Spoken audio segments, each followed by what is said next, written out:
Will we have a World Cup of Hockey in 2020? We last had a World Cup in 2016, and of course we did not get Olympic participation in 2018. Today we're discussing an article from thefourthperiod.com and editor Dave Pagnota suggesting the NHL and NHLPA have begun working on a World Cup of Hockey for 2020, and they may not be too far off from finalizing things and being able to make an announcement. We'll discuss this article coming up next.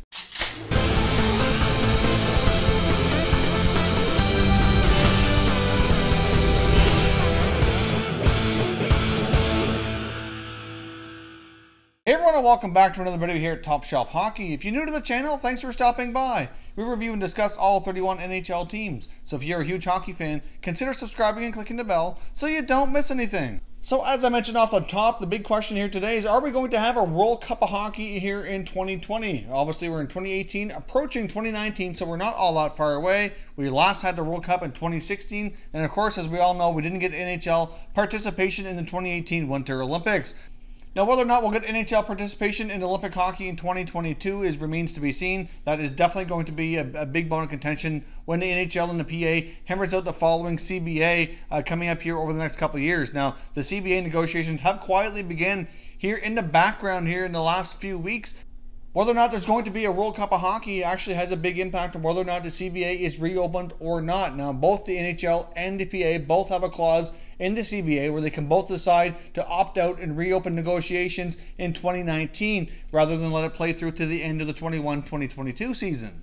Of course, if either side here decides to opt out, that could certainly have a big impact on whether or not there's a World Cup of Hockey in 2020, as there could potentially be a work stoppage if the negotiations don't go well and go as quickly as possible here. We've certainly had work stoppages in the past, and there's absolutely no guarantee we wouldn't have one this time around either. I do believe there are going to be a few key points here on both sides that are kind of be key bones of contention to hammer out here in the next CBA, and it's really hard to say if we can avoid a work stoppage. Of course, as a big fan of the game, I certainly hope that's possible, and I'm glad to hear that they're already beginning talks here quietly in the background to determine what needs to be hammered out here to make sure negotiations go well. In case you're not familiar with Dave Pagnota on thefourthperiod.com, I do recommend you check out the website. A lot of great information, a lot of great articles there, and he is certainly a trusted source that you can rely on. And of course, he was over in Helsinki recently covering the NHL Global Series when the Winnipeg Jets and Florida Panthers were over there playing some games, and he had a chance to sit down and have a chat here with NHL Deputy Commissioner Bill Daly on the potential of the World Cup of Hockey taking place here in 2020. So now I'm going to play some snippets of the article here up on the screen and kind of read through here with you to let you know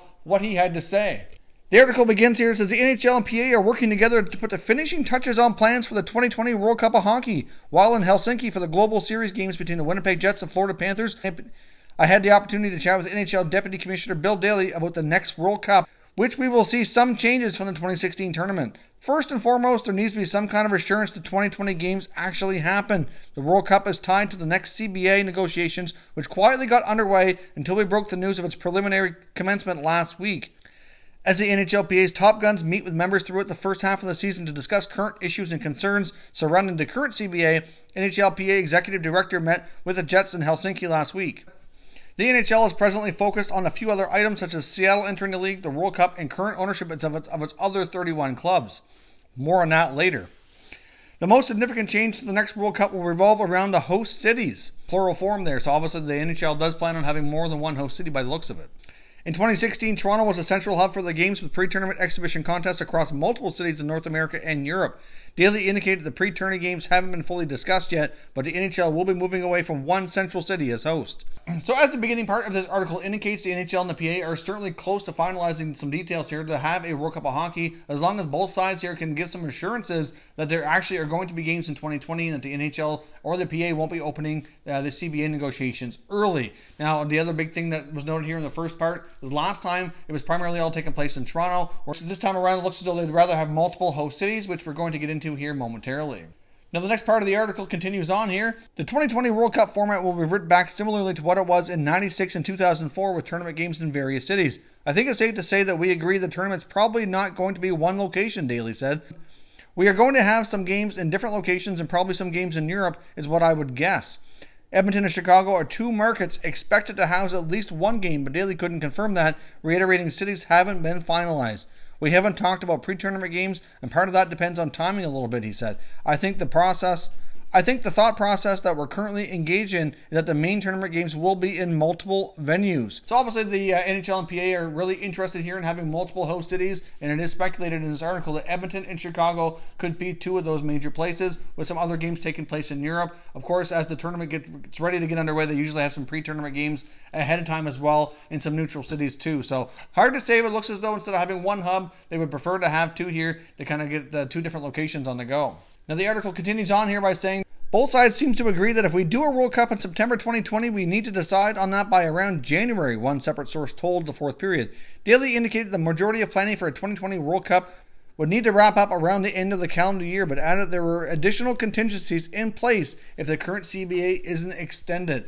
So obviously that goes to show that even though we're right now in somewhat early November here, that the NHL and the PA and Bill Daly both all kind of agreed the fact that by the end of the calendar year and until the first part of January would be the latest, that they'd have to have everything finalized and ready to roll, but they would put contingency plans in place just in case the CBA is opened early and for some reason the games would either have to be postponed or canceled.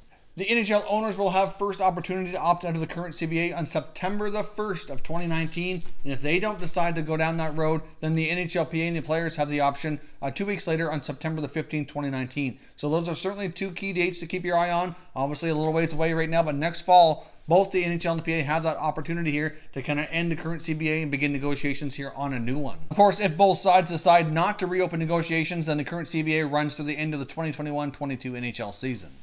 Now, it is fully expected, as well as part of the negotiations for the next CBA, regardless if it's opened early or not, that additional future World Cups as well as Olympic participation will be heavily involved in those negotiations. It seems to be something very important to the players that they'd like to participate in. Not only that, but obviously they want to hammer out how a lot of the travel and payments and everything else would work as well. So it looks as though that this time around that's going to be a bigger part of the longer term approach here with the CBA, that the NHLPA especially kind of wants to get that included, and they want to have that long-term security that these types of games will be able to happen here long-term down the road. If you take a look back here, the last time we had a World Cup, it returned in 2016, and it was in January of 2015 when the announcement came that it was taking place with more details. So that kind of puts us around January of this year to kind of make the same thing happen here for the potential upcoming one here in 2020. The article also continues here with some other key changes fully expected for the next World Cup of Hockey, assuming it does happen here in 2020. It continues on by saying, additional changes expected for 2020. No more Team North America or Team Europe. I think we did the Team Europe and Team Under 23 team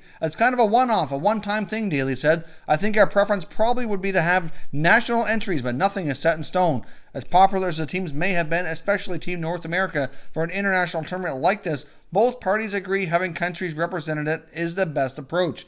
How this translates into other international games such as the Winter Olympics, well, the World Cup puts money in the owners' pockets. A 50-50 split with the NHLPA and the 2016 tournament generated roughly $40 million total profits, a figure both sides want to see climb in 2020, whereas the Olympics do not. But that'll be debated heavily in the CBA negotiations. Based on this article and based on what we had heard before after the 2016 World Cup, obviously the World Cup of Hockey was a very profitable event for the NHLPA and the NHL. It's something they still feel they can grow a lot and turn into even a much larger event than it has been in the past, therefore making lots of money here for both sides on a 50-50 split. Obviously, as we also know here, the NHL has been having a lot of success with the NHL Global Series. They've had games all around the different places of the world now. They're trying to grow the game internationally. Hopefully they can get back into the Olympics. And continuing on, where the World Cup of Hockey is just another big part of that. So it sounds as though the NHL and the NHLPA are pretty close to having this wrapped up and pretty close to having things finalized. And if all goes well, in January of 2019, we very well may have an announcement for a 2020 World Cup of Hockey. So of course, as always, I want to hear your thoughts down below in the comment section. Would you be happy and pleased to hear about a 2020 World Cup of Hockey? And do you think the NHL and the NHLPA here should kind of reorganize to go back to an older concept of just country on country and not go with those gimmick teams of Team Europe and Team North America? I know Team North America did seem to be pretty popular. They had a pretty young group with a lot of young, exciting players, but I think at the same time, it might be better to see them play for their countries, especially now that a lot of those stars that played on Team North America would certainly be big stars between Team Canada, Team USA, Team Russia, etc. So I do think that preference for me is probably to have country on country, but of course I'd love to hear your thoughts down below and we can continue the conversation. If you're new to the channel here, I hope you consider subscribing. We cover all 31 NHL teams and there's plenty of content here for all hockey fans to enjoy. So if you're new, hit that subscribe button. If you like this video, don't forget to hit the like button as well. I'd appreciate it if you did. As always, thank you very much for watching, everybody. We will catch you next time.